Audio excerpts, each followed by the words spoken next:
नाशिकमधील उंटवाडीतील निरीक्षक गृहातून 15 दिवसांपूर्वी मुलगी बेपत्ता झाली. अजूनही शोध न लागल्यानं पोलिसांच्या कार्यक्षमतेवर प्रश्नचिन्ह आहे. तर निरीक्षण गृहातील संरक्षक भिंत आणि सुरक्षित जाळ तोडून मुलगी बाहेर गेलीच कशी असा सवालही समोर येतोय.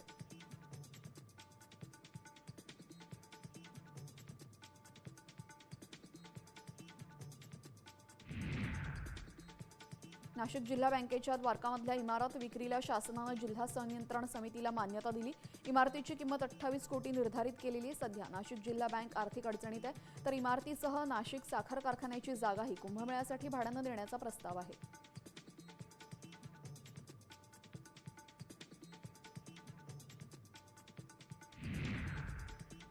नाशिकच्या मालेगावमध्ये बनावट जन्म दाखल्याप्रकरणी चौथा गुन्हा दाखल झालेला आहे. पालिका अधिकारी फैयाज लतीफ, लिपिक वाल्मिक खरे आणि अर्जदार सिराज विरोधात गुन्हा दाखल झालेला आहे. 26 जणांनी 70 वर्षांनंतर जन्म दाखल्यासाठी 114 जणांनी अर्ज दाखल केलेले. आतापर्यंत मालेगावात 4 गुन्हे दाखल करून 55 संशयितांवर गुन्हे नोंदवण्यात आलेले आहेत.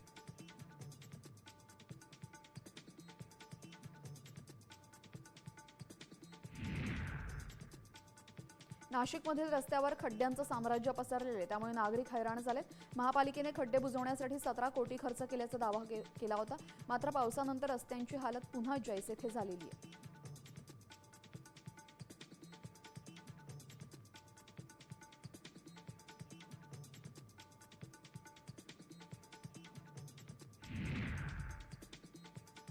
नाशिकमधील मालेगाव महानगरपालिका शाळेच्या इमारती मोडकळीस आलेल्या आहेत. शाळेतील अनेक वर्गखोल्यांचा स्लॅब कोसळलेला आहे. भिंतींना तडे गेल्याने विद्यार्थ्यांना जीव मुठीत धरून शिक्षण घ्यावं लागतं. त्यामुळे शासनाने याकडे लक्ष देण्याची मागणी नागरिकांकडून होती आहे.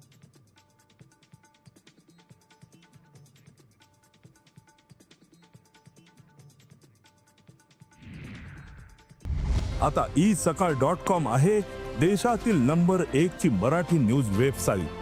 प्रत्येक अपडेटसाठी isakal.com ला नक्की भेट द्या.